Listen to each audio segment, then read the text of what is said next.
जय हिंद एवरीवन। आप पूरे भारत में किसी भी राज्य से हो, चाहे मेल हो चाहे फीमेल हो, अगर आप सिंपल 10 पास हो तो आप सभी लोगों के लिए एसएससी की तरफ से एसएससी जीडी का नया भर्ती का फुल नोटिफिकेशन निकाल दिया गया है और एसएससी जीडी का ऑनलाइन भी चालू हो गया है। लेकिन ऑनलाइन कराने जाने से पहले आप लोग को ये पूरा वीडियो ध्यान से देखना चाहिए।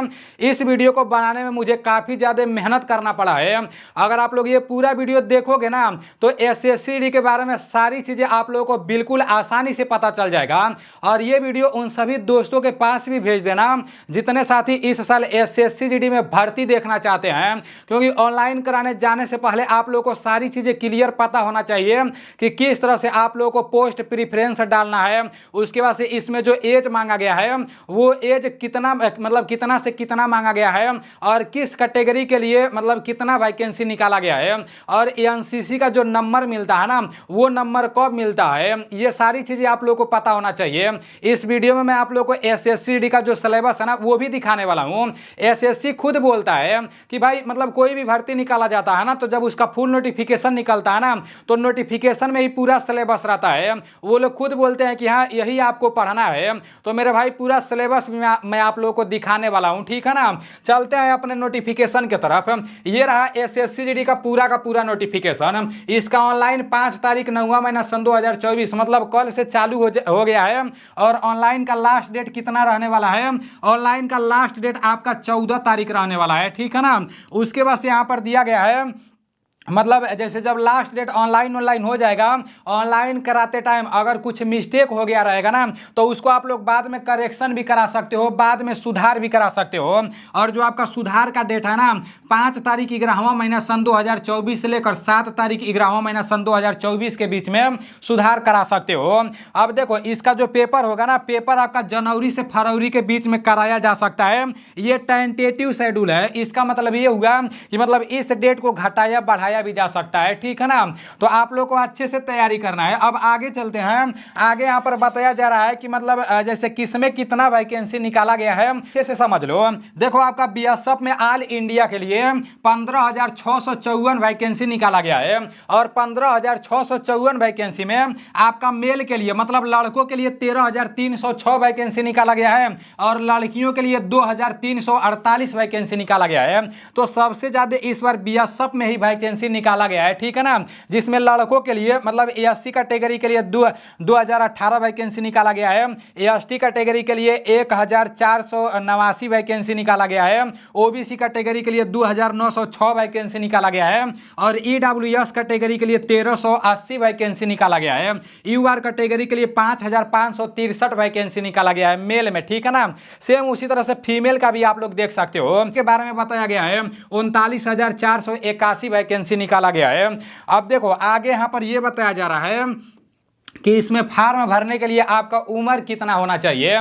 तो इसमें फार्म भरने के लिए आपका कम से कम 18 साल उम्र होना चाहिए और अधिक से अधिक 23 साल आपका उम्र होना चाहिए, ठीक है ना। लेकिन उम्र में कैटेगरी के हिसाब से छूट भी मिल जाता है। जो लोग एससी एसटी कैटेगरी से आते हैं तो उन लोगों को उम्र में 5 साल का छूट मिल जाता है और जो लोग ओबीसी कैटेगरी से आते हैं तो उन लोगों को उम्र में 3 साल का छूट मिल जाता है, ठीक है ना। और जो लोग एक्स सर्विसमैन रहते हैं उन लोगों को भी उम्र में छूट मिल जाता है। अब जो आपका डेट ऑफ बर्थ है ना, काफी सारे लोग बार बार पूछ रहे थे कि डेट ऑफ बर्थ कितना से कितना तक मतलब होना चाहिए।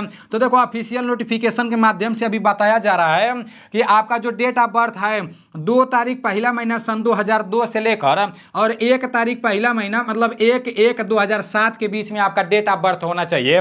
देख लेना मतलब 2/1/2002 से लेकर और 1/1/2007 के बीच में अगर आपका डेट ऑफ बर्थ रहेगा तो ऑनलाइन हो जाएगा। और जो लोग ओबीसी कैटेगरी से आएंगे ना तो ओबीसी कैटेगरी से जो लोग आएंगे तो उन लोगों को 3 साल का छूट मिल जाएगा एज में। तो भाई मतलब ये जो 2002 दिया है ना ये मतलब 2/1 आपका 1999 हो जाएगा। 2/1/1999 अगर आपका डेट ऑफ बर्थ रहेगा तो फिर आप जैसे एसएससी में ऑनलाइन करा लोगे। ओबीसी कैटेगरी वालों को बोल रहा हूं। और जो लोग एससी एसटी कैटेगरी से आते हैं तो उन लोगों का उम्र कितना रहेगा आपका 2/1/1997 2/1/1997 से लेकर और आपका यहाँ पर पर दिया है 1/1/2007 के बीच में अगर आपका डेट ऑफ बर्थ आएगा SC/ST कैटेगरी वालों का, तो उन लोग का इसमें ऑनलाइन हो जाएगा, ठीक है ना, क्योंकि SC/ST और OBC कैटेगरी वालों को उम्र में छूट मिल जाता है, और जो लोग जनरल कैटेगरी से आते हैं तो फिर उन लोग का उम्र तो इतना ही होना चाहिए।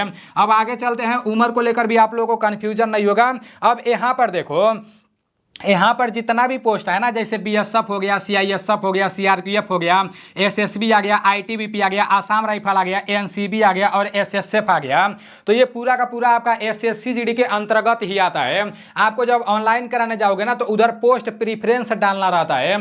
यहाँ पर टोटल 8 पोस्ट दिया है ना, तो जैसे BSF का आपका जो कोड है वो A है, उसी तरह से CISF का जो कोड है वो B है, उसी तरह से CRPF का जो कोड है C है।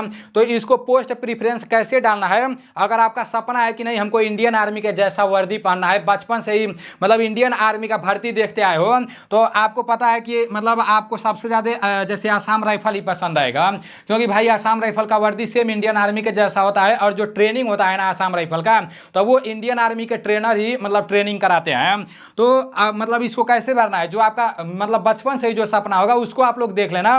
वैसे सबसे ज़्यादा अच्छा वैकेंसी जो रहता है SSF ही रहता है, और SSF का कोड है आपका YH, ठीक है ना। जब आप ऑनलाइन कराने जाना तो पहले आप YH डालना, उसके बाद से दूसरा नंबर पर आप NCB भी डाल सकते हो, NCB का कोड है आपका G, ठीक है ना। उसके बाद से आपका CISF भी बहुत अच्छा वैकेंसी है, तो CISF मतलब आपका CISF का कोड है B, ऐसे मतलब B डलवा देना है। उसके बाद से CRPF आप लोगों को CRPF का कोड है C, तो C डाल देना है। फिर आपका आसाम राइफल का कोड है F है, अगर आप आसाम राइफल सबसे अच्छा आपको लगता है तो सबसे ऊपर ही आप लोग आसाम राइफल डलवा देना, ठीक है ना। उसके बाद से F डलवा देना है, उसके बाद से आप लोगों को SSB डलवा देना है, ठीक है ना। SSB के बाद से आप लोगों का मतलब BSF आ गया, तो BSF का कोड है आपका A, ठीक है ना। तो सबसे नीचे आप लोगों को BSF ही डलवा देना है, क्योंकि BSF में सबसे ज़्यादा वैकेंसी है, लास्ट में तो आपको BSF मिलेगा ही मिलेगा। ये इस तरह से कोड डालना रहता है, ठीक है ना। और इसका मतलब ये नहीं हुआ कि आप जैसे GD का पेपर पास कर ले जाओगे तो जिसका कोड सबसे पहले नंबर पर डाले हो वही आपको मिल जाएगा, ऐसा नहीं है, ठीक है ना। अगर आपका नंबर ज़्यादा रहेगा तब जाकर आपको वो मिलेगा, अगर आपका नंबर ज़्यादा नहीं रहेगा ना तो दूसरा नंबर वाला जो रहेगा उसमें देखा जाएगा, वो आपको मिलेगा। अगर उससे भी कम रहेगा ना तो तीसरा नंबर वाला देखा जाएगा, ठीक है ना। तो इस तरह से मतलब पोस्ट मिलता है। तो ये आप लोगों को क्लियर पता चल गया कि पोस्ट प्रीफरेंस क्या होता है, कैसे डालना है, ठीक है ना। इसको आप लोग अपने हिसाब से देख लेना। अब आगे चलते हैं। देखो जब आप ऑनलाइन करा ले जाओगे मतलब सारी चीजें हो जाएंगी, जब आपका पेपर का एडमिट कार्ड आ जाएगा तो पेपर में क्या क्या पूछे जाएंगे, किस सब्जेक्ट से कितने प्रश्न पूछे जाएंगे, वो सारी चीजें आप लोग देख लो। और सभी चैप्टर का नाम भी मैं आप लोगों को दिखाने वाला हूं, ठीक है ना।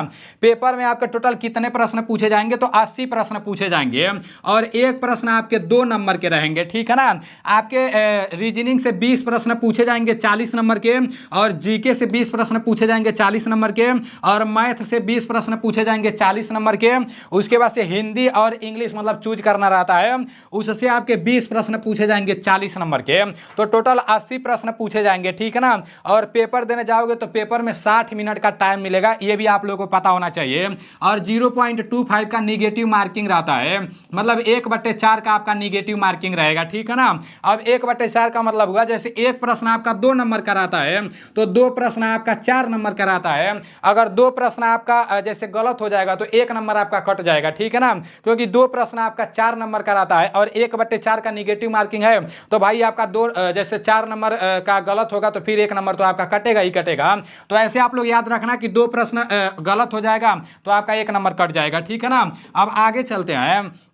आगे यहाँ पर बताया जा रहा है कि जो एनसीसी जिन लोगों के पास होगा ना, ऑनलाइन कराते टाइम आप लोग एनसीसी का सर्टिफिकेट लगा देना। तो ये नंबर कब मिलता है, जब आप एसएससी जीडी का पेपर दे लोगे ना उसी टाइम ये नंबर ऐड हो जाएगा। ऐसा नहीं है कि एसएससी जीडी का पेपर दे लोगे उसके बाद से फिजिकल के लिए बुलाया जाएगा, लास्ट में फाइनल मेरिट लिस्ट में ये नंबर जुटेगा, ऐसा बिल्कुल भी नहीं है। शुरुआत में ही ये नंबर जुट जाएगा, ठीक है ना। एनसीसी सी रहेगा तो आपको 5% का छूट मिल जाएगा, मतलब 5%, जैसे 160 नंबर का 5% आप लोग देख लेना, ठीक है ना। ना, 8 नंबर के आसपास में होगा। तो एनसीसी सी वालों को पेपर में मतलब 5% का छूट मिल जाएगा, बी वालों को 3% का छूट मिल जाएगा और ए वालों को 2% का छूट मिल जाएगा। पहले जो एसएससी जीडी का पेपर कराया गया था ना, तो उसमें 3 मेरिट लिस्ट निकाला गया था, मतलब एक मेरिट लिस्ट निकाला गया था।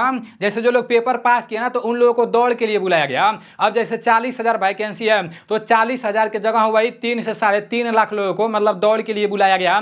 तो उसमें काफी सारे लोग दौड़ में छटे, डॉक्यूमेंट में छटे। जो लोग दौड़ पास कर ले गए, डॉक्यूमेंट में फिट हो गए, तो फिर उन लोगों के लिए एक और मेरिट लिस्ट बनाया गया। मतलब मेडिकल के लिए भी जैसे मेरिट लिस्ट से ही बुलाया गया। काफी सारे लोगों का मतलब नंबर कम रहता है, तो वो लोग फिजिकल पास कर ले जाते थे, उसके बाद से मेडिकल में वो लोग बाहर हो जाते थे। लेकिन इस साल ऐसा नहीं है, ठीक है ना। इस साल सिर्फ 2 ही मेरिट लिस्ट लगेगा। एक मेरिट लिस्ट आपका लगेगा जब आप पेपर पास कर ले जाओगे ना, तो आपको दौड़ के लिए बुलाया जाएगा। उधर दौड़ और जब हो जाएगा तो उसी टाइम आपका डॉक्यूमेंट वेरिफिकेशन भी हो जाएगा और मेडिकल भी हो जाएगा। 3 मेरिट लिस्ट नहीं निकलेगा, ठीक है ना। जब आपका मेडिकल आप फिट हो जाओगे तो लास्ट में आपका एक फाइनल मेरिट लिस्ट निकलेगा, ठीक है ना। और उस लिस्ट में नाम रहेगा तो फिर आपका फाइनल सिलेक्शन हो जाएगा।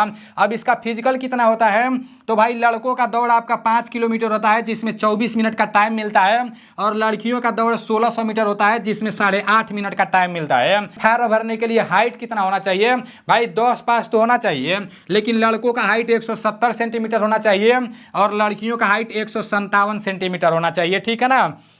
और जो लोग पहाड़ी क्षेत्र से आते हैं, यहाँ पर जितने भी राज्य का नाम दिया है, तो उन लोगों को हाइट में छूट भी मिल जाता है। और याद रखना, जो लोग एसटी कैटेगरी से है ना, हाइट 162.5 सेंटीमीटर लगेगा, और जो लड़कियां एसटी कैटेगरी से हैं तो उन लोगों का हाइट 150 सेंटीमीटर लगेगा, ठीक है ना। बाकी आगे चलते हैं, इसके सिलेबस को अच्छे से देख लेते हैं। देखो एसएससी की तरफ से ये बताया गया है, एसएससी जीडी का जो फुल नोटिफिकेशन है ना, उसमें ये सारी चीजें दिया गया है कि भाई ये पूछा जाएगा, रीजनिंग में इस चैप्टर से प्रश्न पूछा जाएगा, जीके में इस चैप्टर से प्रश्न पूछा जाएगा, आपका मैथ में इतने चैप्टर से प्रश्न पूछा जाएगा, हिंदी में ये सारी चीजें पूछी जाएंगी। तो मतलब ये पूरा का पूरा आप लोगों को अच्छे से देख लेना है। इसको मैं हिंदी में करके सारी चीजें यहाँ पर दिखा दे रहा हूँ, इसका स्क्रीनशॉट ले सकते हो, नहीं तो ये सारी चीजें मैं टेलीग्राम में भेज दूंगा। तो यही चैप्टर आप लोगों को पढ़ना है। आप लोगों को जैसे रीजनिंग में मतलब बस यही चैप्टर पढ़ना है। अगर आप 8 घंटा 9 घंटा पढ़ोगे और सही से नहीं पढ़ोगे तो उसका कोई मतलब नहीं निकलेगा, ठीक है ना। इसका स्क्रीनशॉट ले सकते हो, इसका भी आप लोग स्क्रीनशॉट ले लो। ये आपका जीके का है, जीके में इतना चैप्टर पढ़ना है और साथ ही साथ करंट अफेयर्स भी आप लोगों को पढ़ना है। उसके बाद से आप लोग का यहाँ पर आ गया, यहाँ पर हिंदी का सिलेबस दिया है, नहीं मैथमेटिक्स का दिया है, ठीक है ना। वो तो लिखा है कि मैथमेटिक्स इन हिंदी, मतलब जो मैथ का है वो हिंदी में यहाँ पर लिखा गया है। तो मैथ में आप लोग को ये सारा चैप्टर पढ़ लेना है, ठीक है ना। इसके अलावा आप लोग को दूसरा कुछ पढ़ने का जरूरत नहीं है। और इस चैनल पर आप लोग का एसएससी जीडी का मैं क्लास भी चलाऊंगा, तो सिलेबस के हिसाब से ही चलाऊंगा, ठीक है ना। यहाँ पर आपका हिंदी का सिलेबस दिया है, तो इसको भी आप लोग देख लो। हिंदी में आपका जितना भी चैप्टर से प्रश्न पूछा जाएगा वो पूरा यहाँ पर दे दिया है। तो यही सारी चीजें आप लोगों को पढ़ना है, ठीक है ना। जीडी की नई भर्ती को लेकर जो कुछ भी था सारी चीजें मैं आप लोगों को बता दिया हूँ। अगर आपके मन में कोई डाउट होगा तो आप लोग कमेंट करना। वैसे अब आपके मन में कोई डाउट नहीं रहना चाहिए। अगर आप सिंपल 10 पास हो, 10 में कितना भी परसेंट है, बस पास होना चाहिए, तो इसमें आप फार्म आसानी से जैसे भर लोगे, ठीक है ना। तो चलो ठीक है, मिलते हैं अगले वीडियो में। तैयार रहना, इस चैनल पर आप लोग का क्लास भी चलेगा। जय हिंद, वंदे मातरम।